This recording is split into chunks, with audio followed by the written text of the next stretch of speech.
Good evening, welcome to Central News for Monday the 24th of February. I'm Hilary Entwistle. Toby Dale is 3 years old, but he wears pants that are meant for a 6-month-old.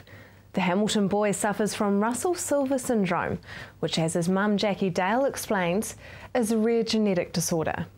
Russell Silver syndrome is a rare genetic disorder. It's a kind of dwarfism, so it affects growth and appetite and eating. Children with Russell Silver syndrome are small for gestational age, so they're small even before they're born. August 2014 marks the 150th birthday of Hamilton. It's the anniversary of the landing of the first British settlers in Hamilton. This event is recognised as the birth of the city, known to Māori as Kirikiriroa. Julie Hardacre says there will be many events to celebrate the 150th birthday of the city. Amazing milestone for us. So we're going to have a big civic service on the 24th of August, which is the day. And then a huge big Christmas kind of family kind of party on the 22nd of November. The city will be closed and it'll be all about families and a big birthday cake. Free shuttles will again be operating for footy fans wanting to see the Super Rugby champion Chiefs play at Waikato Stadium this season. Their Super Rugby campaign kicked off with a win against the Crusaders, and this Saturday, the 1st of March, will be the first game at home against the Highlanders. The Chiefs are scheduled to play 6 games at Waikato Stadium during the competition. Waikato Regional Council's Acting Public Transport Program Manager, Ben Barlow, says over the entire Super Rugby season last year, the rugby shuttles transported more than 3,200 people from the Hood Street bus stop and back again. Orientation activities get underway at the University of Waikato with a pōwhiri on February the 26th at Te Kohinga Marama Marae to mark the beginning of the academic year. On February the 27th, international students will take part in an amazing race event around campus. To celebrate the university's 50th anniversary on March the 4th, about 300 students and staff will put on red t-shirts and form a number 50 on the grass, which will be photographed from above.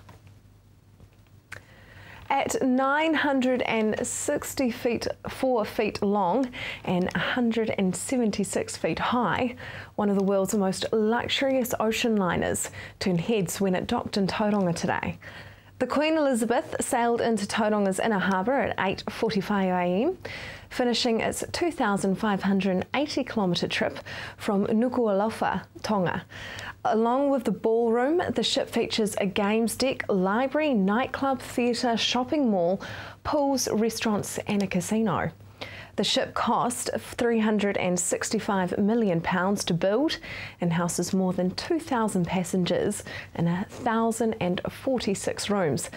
This is the ship's one and only visit to Tauranga for the 2013-14 cruise ship season.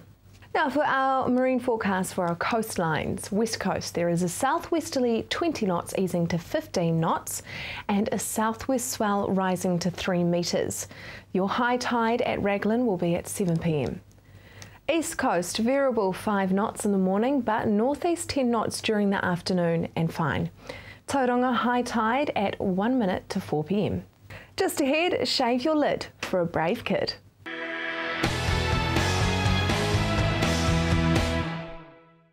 Welcome to Central News on TV Central. Mount Beachboard is coming up next month and it's not too late to sign up and start getting sponsored to lose your beautiful locks for a good cause. Not at all. Obviously the earlier the better, so people can fundraise effectively, but right on the day we even take last minute registrations.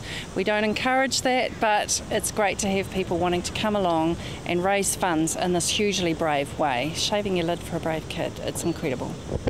You've had some big names in the last 2 events. Can you tell me about that? Yes, they've been fantastic. We had CEO of Port of Tauranga, Mark Kens, as one of our inaugural shavees. He raised over $60,000, which was just amazing. And Dame Susan Devoy, she raised over $20,000 as well too, and so they were a fantastic start to this really cool event. What does it represent to a kid that's going through cancer treatment when somebody else takes the time and shaves their head? Well, you know, children don't actually get a choice in this, and it's bit of a significant way of just supporting the kids and their families and what they're going through. Yeah, it's a big thing. Who is Vince Hawksworth? I mean, he has nearly raised almost $10,000. I know, he's a star. Vince Hawksworth is the CEO of Trustpower. And he was invited along by one of our dads, one of our CCF dads who works for Trustpower, to shave his lid for a brave kid. And he has graciously said yes, which is fantastic. For those who are shaving their heads on the day, can they be guaranteed that they won't be walking away with little tufts of hair or missed spots at the back? Oh, we've got some really professional, awesome supporters. Salon One from Fraser Cove. Angela and the team, they come along and they shave everybody's lids for a brave kid, do a fantastic, very professional job. And what will some of that money be going towards? We have a myriad of things that we help our children and families with. We have our beads of courage, and every bead means a different treatment or procedure, and the kids love them. It tells their story. And we've also got programs where we get the families together for social functions so that they can network. We have Christmas parties, and we help each family individually in the way that they need help. You can find out more on how to get involved or to donate to those shaving their lid for a kid at childcancer.org.nz. One of the North Island's best kept secrets is rapidly being discovered as more and more guests stay at the Te Aroha Landing on the banks of the trout-rich Waiho River. Anne-Marie spoke with Gillian O'Neill about the facilities, expansion and business confidence in Te Aroha. Gillian, welcome to Central News. Tell me about Te Aroha Landing. How did you identify the need for a higher-end accommodation? Well, it all stems from the Hauriki Rail Trail, actually, Annie. When we heard that the rail trail was being extended from Paeroa to Te Aroha, we saw the feasibility study showed they were expecting 10,000 cyclists down that trail in the first year and getting up to 35,000 by year 5. The great news for us is that in the first 10 months, they estimate 30,000 cyclists came down that trail. So we thought, you know, if we've got that many people coming into our town, there's going to be a demand for accommodation. And you cater for both the higher end but also the corporate guests, but it's still affordable, isn't it? It is affordable, and I think the main thing is that we offer value is probably the most important part. So we have a lot of additional features and things that when people visit, they really don't have an issue with any of our prices that we're charging, because they really do see that it's value and it's just beautiful, and the experience we offer just really fits where we're priced. Tell me about the different packages that you offer. What we wanted to do is we wanted to create an entire experience when they came to stay at Te Aroha Landing and drive them up into our town and see the other neat, fun things there are to do. So we have packages for people that are into the outdoors and adventure type things with regards to kayaking and cycling package and golfing packages or hiking packages. We also have girls' weekend away packages and romance packages. But I guess what we can say is, you know, if you want to have a fun experience, ring us up, tell us what you want and we can make it happen. And of course you are literally on the banks of the most amazing river. It's like the hidden jewel, isn't it? It certainly is. I think in Te Aroha the river's a little bit underestimated, but it's such a beautiful spot down there. The Waiho River is one of the most densely populated but least fished trout rivers in New Zealand, and it's a little known fact, but we often have a lot of children swimming down there, and it's really beautiful, a lot of kayakers and jet boating and what have you, so being right down there is just so tranquil. How do you differ from other accommodation providers in Te Aroha and Morrinsville? We found it was really important to offer a different product, or else we're all competing for the same type of client, so we decided to make something a little bit different, and in Te Aroha we've got beautiful accommodation with regards to B&Bs and old restored bungalows and villas, and they are just divine. So we knew that we had to be different, so we've gone more modern and clean. We've also tapped into technology with smart TVs and free and unlimited wireless available for our guests and USB chargers. So we're also a lot more hands-off, so we don't have an on-site manager down there. People book either by telephone or web, and we give them a lockbox code which gives them access into their river house or chalet, and then they can come and go as they please, and they don't have to check in with anybody. So it's a little bit more hands-off for those people that, particularly the corporate travellers, have been talking all day.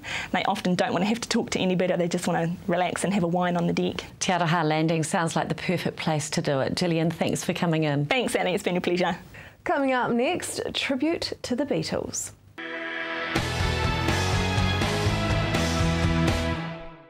Welcome back. This year marks the 50th anniversary since the Beatles hit the big time in America, and there have been many celebrations all around the world. On Wednesday, the 26th, there is a tribute show being held in Hamilton. One of the artists is a local lad and Beatles lover, Tim Armstrong. He will be playing alongside Howie Casey, who played with McCartney and Wings. Welcome to the show, gentlemen. Now let's talk a little bit about your careers. Howie, how did you start off? How did I start off? Oh, well, a long time ago, back in the 50s, I bought a saxophone, and I was 17. It was quite late, you know, but and I practiced on it a bit, and then at that time you had to go in the army. So I did 3 years in the army in the military band, and that's, you know, it gave me a good grounding for when I came out of the army. And more or less, after I came out, I sort of semi-professional, then professional, and I've been doing it ever since. You know, it's my job. You know, yeah. Did the military band give you a bit of a discipline for practicing? Well, yeah, because I was a bit limited when I first went in, and of course the bandmaster gave me extra practice all the time, hours and hours and hours, days and days. Casey, extra practice, you know. So yeah, you had to. And we formed other groups, and of course rock and roll was hitting big in those days, and of course we had a rock group as well, unbeknownst to the bandmaster, you know. And of course, so we did that sort of thing as well. And I learned to read music and, you know, do a bit of arranging and so on and so forth. Yeah, so it's... So it's kind of like your training for your career, really. Well, it was a good one. Instead of going to a school in music, I went into the army, you know, that's pretty good, you know. Yeah, so I learned to drink beer as well. That was quite good as well. So it's another thing a musician needs. They do. And Tim, how did you start out? Oh, yeah, pretty much just started. I actually grew up in Tokoroa, originally from England, but grew up in Tokoroa, and we just started like a band, and, you know, like, as you do. Got a few gigs. My mum used to get us bookings, and somehow, and we were like 15, we were doing gigs and that, and all the youth groups, and in those days it was quite a big scene, you know, for dancers and stuff, you know. And then we progressed to that, and we started an originals band and started recording and made a few singles and toured around New Zealand consistently, around circles. And then later on, you know, just sort of progressed, went overseas and did a few gigs and this and that, and still playing around the Waikato a lot. Why the Beatles? Why have you got such a passion for the Beatles? Because I love them. No, well, that's kind of what influenced me. Actually, in a way, Wings influenced me more because it was more my era. The Beatles were slightly, you know, by the time I sort of realised a lot about music, the Beatles were just about broken up. You know, so it was kind of a progression onto the Wings, and that's what got me into it. And of course, when I heard Howie was going to be around, I was sort of like, oh yeah, I'm coming around now. A highlight of your career, maybe. Yeah. Well, thank you very much, gentlemen. Thank you. The tribute show is on this Wednesday, 26th of February at 2 p.m. and 7:30 p.m. at the Hamilton Function Centre. Jake Campus is a Hamilton nutritionist, gym owner, and is hoping to soon be a pro athlete on the competitive bodybuilding scene. Anne-Marie spoke with him as he prepared to compete in the Arnold Sports Festival in America to find out when he became interested in nutrition and the sport of bodybuilding. Nutrition started when I was actually 17. I was always a young, wiry kid. They called me coat hanger because I had to wear these extra large shirts to fit my wide shoulders in, but they hung off me because I had absolutely no muscle on my frame. So I approached the maths teacher who was training in the school gym to, you know, let me come along early in the morning. I started training, and then I started to read up about protein and carbs and got a few bodybuilding magazines from the local store, and that's where my interest grew. I never sort of set out to become a bodybuilder. I just wanted to be bigger than I was and to help with the sports that I was doing at the time. The nutrition, then I went on to do a sports and exercise science degree, and then focusing on nutrition with a postgraduate degree in nutrition, and that's where my love came and passion came for nutrition. Then from there I sort of started to play around with things on my own body. How can I put on muscle? How can I lose body fat? Trialing an area with some of the things that I've learnt and testing it out. So that's how it started. Do you still devise your own nutrition plans? I do. I use my own knowledge and the same sort of skill set that I would use on my top athletes and my everyday clients. So the background is the same, it's just the foods may vary and the amounts may vary from individual to individual based on their goals, whether it be lose 5 kgs or be a top level rugby player performing well or a top level bodybuilder. For myself, I use a second set of eyes, such as the president of the NZIFBB Federation, Mo Al-Mazawi, and people like that, the judges, to tell me where my body is at and what I should be doing moving forward, and then I just modify my own nutrition plan to make those changes happen. How do you stay motivated? I use a lot of, as funny as it sounds, motivational soundtracks, so audiobooks and stuff like that. So I listen to that on a regular basis about just building your brain as well as your body, positive thinking, how to use the mind to make things happen. With that, I also look up to my idols in the sport, look up to people who have been where I want to go and where I feel like I can go, use them as sort of a modelling agent and, you know, build my stuff around them. You're heading to the Arnold's Sports Festival in the United States and competing in the Arnold Classic Amateur Division. Tell me about that. Okay, so the Arnold Classics is an amateur show as well as a professional bodybuilding show, and they also have 50 other sports. There'll be 18,000 athletes there competing over 3 days, as well as 175,000 spectators, as well as a fitness expo. I'll be competing in the men's physique division, which is a version of bodybuilding, but more focused on having an athletic, streamlined physique, very low body fat with great symmetry of the upper and lower body, as well as an overall presentation, so face and hair and teeth. So it's kind of like a fitness sort of model look, what you would see on the cover of Men's Health. What happens if you win or place at the Arnold's? So if I win, I automatically turn professional on the day if I win the overall title of the men's physique. If I place top 3, there is opportunity for me also to turn professional. With that, that means I can compete on the pro circuit, which means I can then compete for prize money. It means better sponsorship and endorsement contracts, and it also means for me, I can build my name in the industry as being not only a nutritionist who knows what they're doing, but also a top level athlete, so then I can branch out and work with more athletes, not just here in New Zealand, but worldwide. My goal is to compete on the international stage at a pro level and make the Olympia stage as a men's physique athlete as well. For more information, go to jakecampus.com. Coming up next, we learn about the village with friends.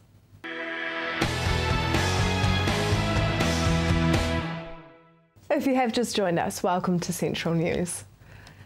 The historic village in Tauranga was once a popular tourist attraction in the 80s and 90s. Now the village is home to almost 30 businesses, but it's not quite the tourist attraction it once was.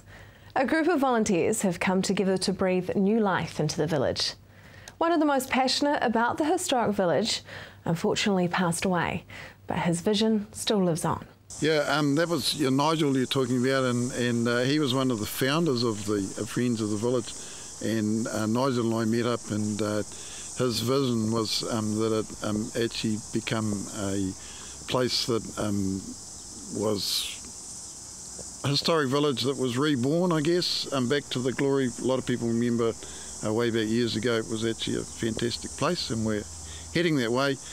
He was keen on adding into that recipe lots of involvement with the environment. There's lots of environmental projects happening here in all the gardens.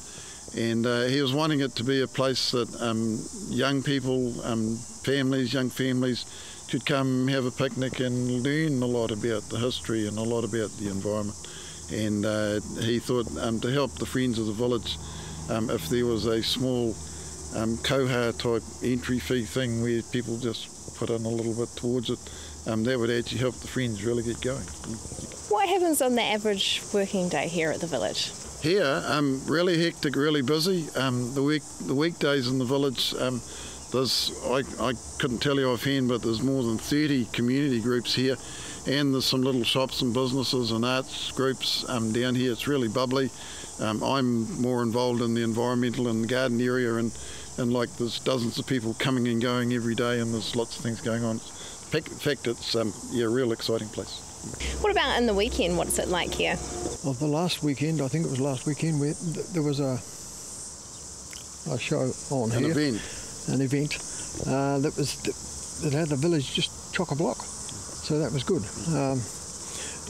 Our first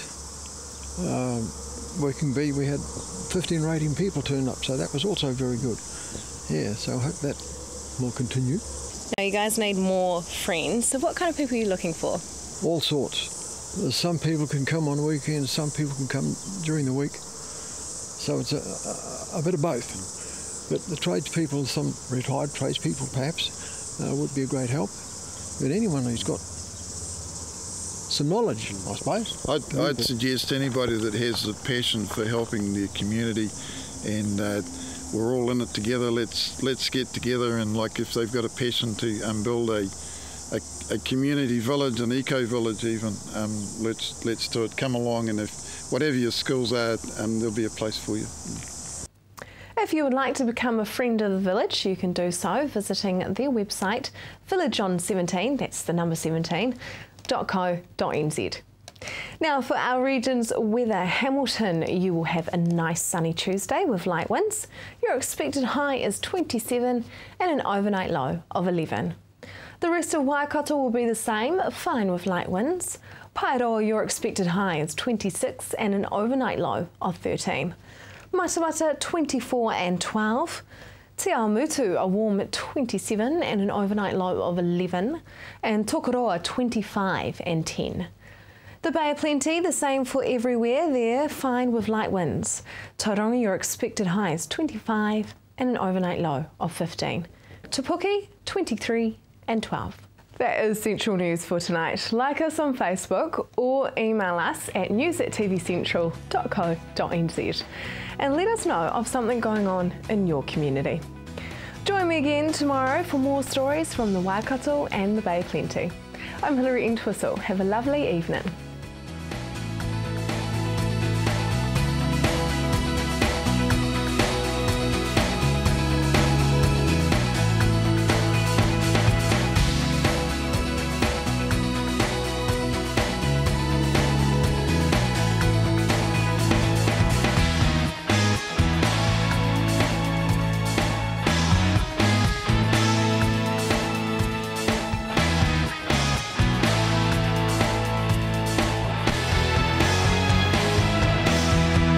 This has been an Alpha Media production, a division of Television Media Group.